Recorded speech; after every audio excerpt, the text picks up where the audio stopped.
இந்த பதிவு எனது 5வது பதிவு. இதில் தம்பதியின் கோரிக்கையை நிறைவேற்றி கோமிய மூலம் பயன் பெற வைத்த பதிவு. வணக்கம். இந்த பதிவு எனது 5வது பதிவு. எனது முந்தைய பதிவுகளும் படிக்காதவர்கள் படித்துவிட்டு என் பதிவுகளில் என்ன நிறை இருக்கிறது, என்ன குறை இருக்கிறது என்று எனக்கு மெயில் மூலம் தெரியப்படுத்தவும். ஏன் சொல்கிறேன் என்றால், நான் எனது பாணியில் பதிவுகளை அனுப்பிய வண்ணம் இருக்கிறேன். ஆனால் உங்களிடம் இருந்து எனக்கு கருத்துகள் வருவதே இல்லை என்பது எனக்கு தொய்வை ஏற்படுத்துகிறது.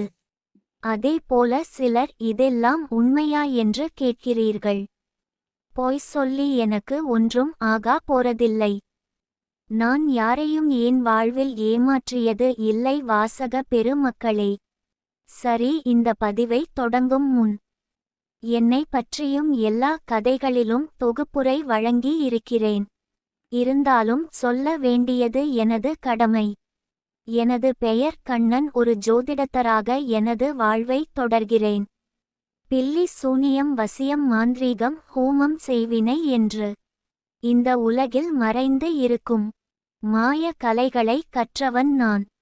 முந்தைய கதைகளில் சொன்னது போல என்னால் வாழ்ந்தவர்களே உள்ளனர். வீழ்ந்தவர்கள் என்று யாரும் இல்லை என்று சொல்லிக் கொண்டு இந்த பதிவை தொடங்குகிறேன். இந்த பதிவில் நாம பார்க்க இருப்பது ஒரு தம்பதியின் கோரிக்கை. அந்த கோரிக்கை என்ன என்றால், அவர்கள் ஒரு வீடு கட்ட ஆரம்பித்து அது முழுமை அடையாமல் கடன் பிரச்சனையில் சிக்கி தவிக்க, தொழில் முடங்கி வருமானம் குறைந்து போக, என்ன செய்வது என்று தெரியாமல் என்னிடம் வந்து அவர்கள் குறையை என்னிடம் சொன்னார்கள். நானும் அதற்கான பரிகாரத்தை சொல்லி அதை செய்து நிவர்த்தி அடைய வைத்தேன். அதை விரிவாக பார்க்கலாம் வாங்க. ஒரு கால் வந்தது. நான் எடுத்து ஹலோ என்று சொல்ல, மறுமுனையில் ஐயா வணக்கம் என்று சொன்னார். சொல்லுங்க, என்ன விஷயம் என்று நான் கேட்டேன். அதற்கு அவர், ஐயா என் பெயர் ராஜேஷ். உங்கள நேர்ல பார்த்து பேசணும்.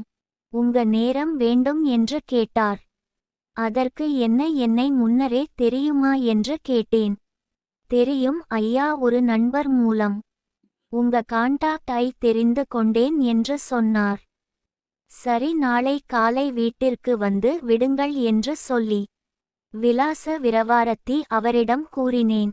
அவரும் நான் சொன்னது போல எனது வீட்டிற்கு வந்து திண்ணையில் அமர்ந்து எனக்காக காத்திருந்தார். நான் குளித்து முடித்து பூஜை முடித்து அங்கு என்னை பார்க்க வந்தவர்களை ஒன்றன் பின் ஒன்றாக பார்த்து கொண்டிருந்தேன். அனைவரும் என்னை பார்த்து சென்று விட்டனர். ராஜேஷ் மட்டும் வெளியில் வெயிட் செய்வதை அறிந்து நான் அவரை உள்ளே வருமாறு அழைத்தேன். அவர் பார்ப்பதற்கு நல்ல மதிக்கத்தக்க ஆணாக இருந்தார். வயது 45. என்னை பார்த்ததும் மரியாதையாக வணக்கத்தை சொல்லி நின்றார். நானும் வாங்க வணக்கம் என்று சொல்ல, அமருங்க என்று சொன்னேன். அவர் அமர்ந்தார். என்ன விஷயம் என்று அவரிடம் கேட்க ஆரம்பித்தேன். ராஜேஷ் தன்னை பற்றியும் தன குறைகள் பற்றியும் சொல்ல ஆரம்பித்தார். அதாவது, அவர் பாண்டிச்சேரி இல் வசிப்பதாகவும், திருமணமாகி குழந்தை இன்னும் பிறக்கவில்லை, மனைவி பெயர் சுமதி என்று, இருவரும் ஒரு சிறியதாக ஒரு மளிகை கடை நடத்தி வருவதாகவும் சொன்னார். சரி என்று அவர் சொல்வதை உற்று கவனித்து கொண்டு வந்தேன். அவருக்கு இருக்கும் பிரச்சனையை சொல்ல ஆரம்பித்தார். மளிகை கடை மூலம் வந்த வருமானத்தில் ஒரு சிறிய இடம் வாங்கி இருப்பதாகவும், அந்த இடத்தில வீடு கட்ட ஆரம்பித்தோம் என்றும் சொன்னார். பிறகு அந்த வீடு கட்ட வருமானம் பத்தவில்லை என்று கடன் வாங்கி வீடு கட்டும் பணியை தொடர்ந்ததாகவும், ஆனால் வீடு கட்டி வந்த கான்ட்ராக்டர் இவர் பணத்தை ஏமாற்றி வீட்டை முழுதாக கட்டாமல் வாங்கிய பணத்தையும் திருப்பி தராமல் பிரச்சனை செய்து வந்ததாக மனம் நொந்து சொல்லும் போது அவர் குரலில் அழுகை பார்த்தேன். பிறகு மனைவியும் குழுக்கள் சீட்டு கட்டி வந்ததாகவும் சீட்டு நடத்திய பெண்ணும் மோசடி செய்து அதிலும் ஏமாந்து நிற்பதாகவும். மளிகை கடை மூலம் வரும் வருமானம் வட்டி கட்டவே சரியாக இருக்கிறது. கடனும் அடையவில்லை, வீடும் முழுமை அடையவில்லை, குழந்தையும் தங்கவில்லை என்று அழுது கொண்டே கூறினார். அவர் முகத்தை பார்க்கவே எனக்கு வருத்தமாக இருந்தது. குழந்தை போல அழுது கொண்ட அவரை தெம்போட்டும் விதமாக, உங்க பிரச்சனை எல்லாமே தீரப் போகிறது, நீங்க இனிமே கவலை பட வேண்டாம், நான் பார்த்து கொள்கிறேன் என்று அவரை சமாதானம் செய்தேன். நீங்க இப்போ கிளம்புங்க, இந்த பிரச்சனைகளுக்கு என்ன பரிகாரம் என்று நான் கணித்து உங்களுக்கு கால் செய்கிறேன் என்று சொல்லி ஒரு தகடை எடுத்து அதில் ராஜேஷ் சுமதி என்று எழுதி 4 புறமும் கோடிட்டு நடுவில் இவர்கள் பெயர் தெரியும் படி எழுதி 4 திசைகளிலும் வடக்கில் 83, கிழக்கில் 00, தெற்கில் 47, மேற்கில் 66, நடுப்புள்ளியில் 41 என்று வரைந்து அவரிடம் இந்த தகடை உங்க மனைவியிடம் கொடுத்து பூ வைத்து பூஜை செய்து குறைகள் தீர வேண்டிக் கொள்ளுங்க. இந்த எண்களில் உங்க பிரச்சனை தீர்ந்துவிடும். அனைவரின் பிரச்சனைகளை தீர்க்கக்கூடிய 10 இலக்க எண்களை ஒன்று சேர்த்து பூஜை செய்யும் போது மனதில் கூறிக்கொண்டு பூஜை செய்யுங்கள்.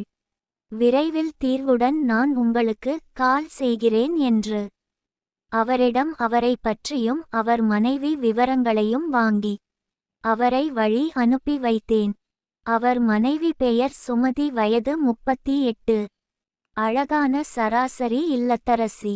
ராஜேஷ்க்கு அணு குறைபாடும் சுமதிக்கு கர்ப்பை பலம் இல்லாததாலும் இருவருக்கும் குறைபாடு இருப்பதால் மாந்திரீகம் சார்ந்து ஆலோசனைகையும் அறிவியல் சார்ந்து உடல் மேம்படவும் அவர்களுக்கு அறிவுரை கூறி வந்தேன். இப்போது சுமதி ராஜேஷ் ட்ரீட்மெண்ட் எடுத்து கொண்டு வருகிறார்கள். குழந்தை தரிக்க சரி. முதலில் அவர்களின் பிரச்சனையை எப்படி சரி செய்தேன், இப்போ அவங்க நல்வாழ்வு எப்படி இருக்காங்க என்று சொல்கிறேன். நான் அந்த குடும்பத்தின் மீது இருக்கும் திருஷ்டியை முதலில் தெரிந்து கொண்டேன்.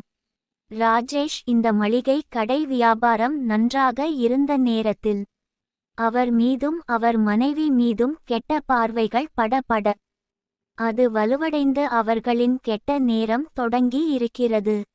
அவரின் நெருங்கிய உறவினர் இவர் கட்டி வந்த வீட்டில் இந்த வீடு முழவுமாய் அடையக்கூடாது என்று செய்வினை செய்து வைத்து ஆட்டி படைத்தது இருக்கிறார். நன்கு வாழ்ந்த ராஜேஷ் இந்த குடும்பம் இப்போது தடுமாறி நிற்கிறது. இவை அனைத்தையும் தெரிந்து கொண்டு இதற்கான தீர்வையும் எழுதிவிட்டு ராஜேஷ்க்கு கால் செய்து வீட்டிற்கு வருமாறு அழைத்தேன். அவர் நான் சொன்ன நேரத்தில் ஒருவித எதிர்பார்ப்புடன் வந்து இருந்தார். அதை அவர் கண்களிலேயே பார்த்தேன். அவரை அமர செய்து நான் வெட்டி அணிந்து மேலே மஞ்சள் துண்டை அணிந்து வந்து அவர் முன் உட்கார்ந்தேன். அவரை பார்த்து, ராஜேஷ், உங்க மனதில் இருக்கும் கேள்விகளுக்கும் குழப்பங்களுக்கும் நான் இப்போது தீர்வு கூறப் போகிறேன் என்று சொல்லி அவர் குடும்பத்து மீது விழுந்த திருஷ்டி பற்றி சொன்னேன்.